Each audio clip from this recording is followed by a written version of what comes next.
आपको पता है कल क्या है? कल कल तो मॉर्निंग स्कूल है, फुल एंजॉय, सिर्फ पबजी। अरे नहीं रे, कल 15 अगस्त है, 15 अगस्त। हाँ 15 अगस्त ना, हर साल आता है, हर साल चले जाता है। कल भी आएगा, मस्त उठेंगे, जलेबी खाएंगे और मस्त एंजॉय करेंगे। चलो जाने दो, मेरे पास एक आइडिया है, क्यों ना हम शाम को घूमने चलते हैं? हाँ चलेगा, लेकिन जाएंगे कहाँ? हमारी कॉलोनी में एक नया वैक्स म्यूजियम खुला है, हम वहाँ चलते हैं। हाँ चलेगा। हाँ ठीक है, चलो चलो।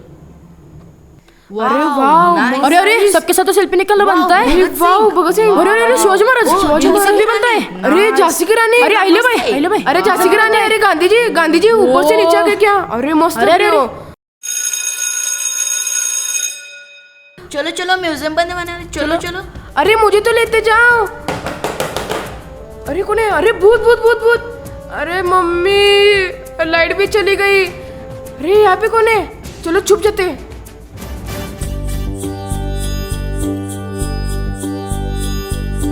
देश मेरे मेरी जान है तू। मेरा नाम भगत सिंह। हमेशा आपने मुझे हैट और मुझ में देखा होगा। मैं आज आपके सामने खड़ा हूँ मेरी 15 साल की उम्र में, जिस उम्र में मैं अपने देश की आज़ादी के सपने देखा करता था। लेकिन आज जब मैं अपने देश की तरफ देखता हूँ तब ऐसा लगता है, क्या ये वही देश है जिसके लिए मैंने, राजगुरु ने और सुखदेव ने हंसते हंसते फांसी ली थी?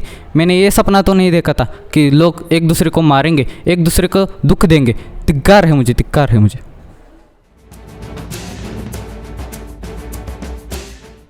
मैं गलत थी, मैंने कहा था मैं मेरी झांसी नहीं दूंगी। आज मैं मेरे भारत को देखती हूँ तो ये लगता है काश मैं बोलती कि मैं मेरा भारत नहीं दूंगी।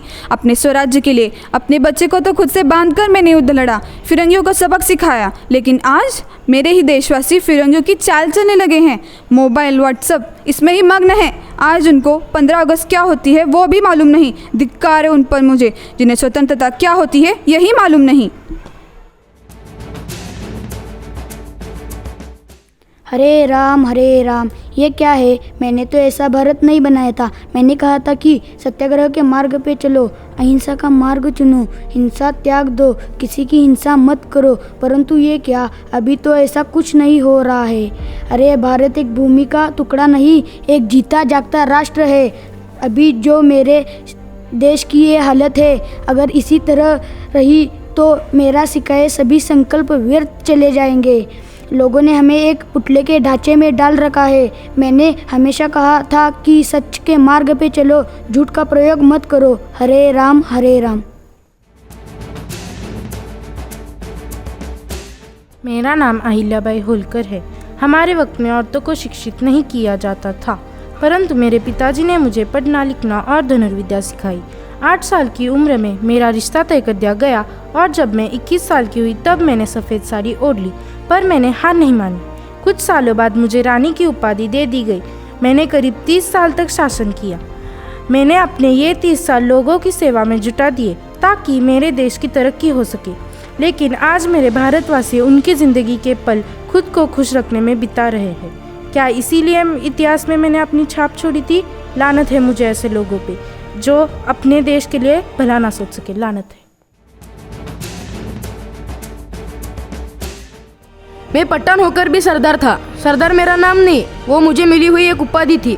जिस देश के नमक के लिए मैंने गांधी जी के साथ मिलकर सत्याग्रह किया था, आज उसी देश में कुछ देशवासी नमक हरामी कर रहे हैं। यह सरदार वल्लभ भाई पटेल आज ये भारत में जिंदा होता ना तो इन हरामियों की खटिया खड़ी कर देता।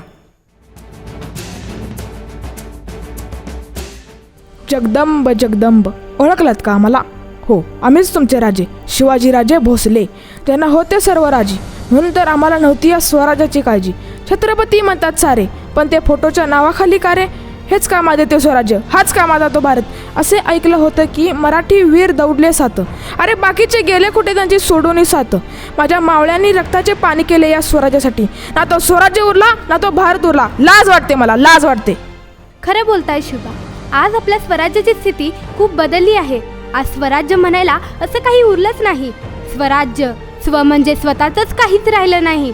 आपल्या मावळ्यांनी पाण्यासारखं रक्त वाहिलं आणि हे स्वराज्य उभारलं. काय पाहिलं होतं स्वप्न आपण आणि काय पाहतोय आपण. खंत वाटते आम्हाला, खंत वाटते. वैसे तो मुझे सब लोग संविधान का पिता कहते हैं, पर मेरा असल नाम भीमराव अंबेडकर है. संविधान लिखा था मैंने, जिसमें मैंने सबको बराबर हक दिया और स्त्रियों को सम्मान दिया।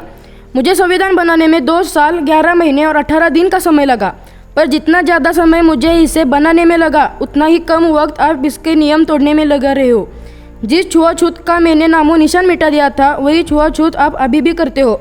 अभी नीची जात वालों को नीची नज़रों से देखा जाता है। ये तो मैंने अपने संविधान में नहीं लिखा था।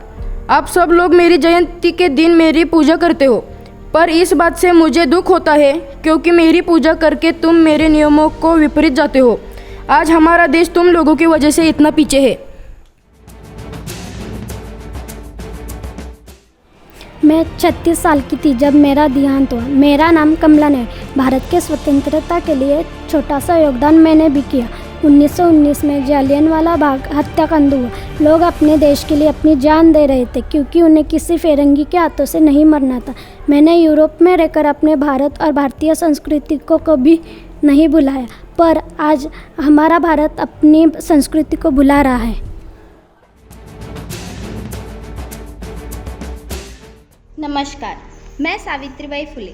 मैंने सबसे पहले पढ़ने की कोशिश की, जिसमें मैं कामयाब हुई, पर यह कामयाबी इतनी आसान न थी।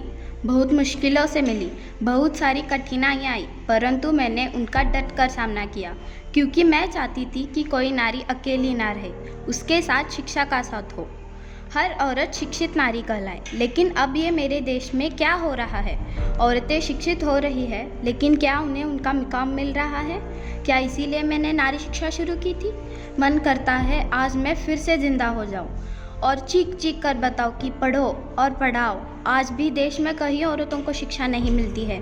वह शिक्षा मांगती है, पर आप लोगों को शिक्षा मिलती है।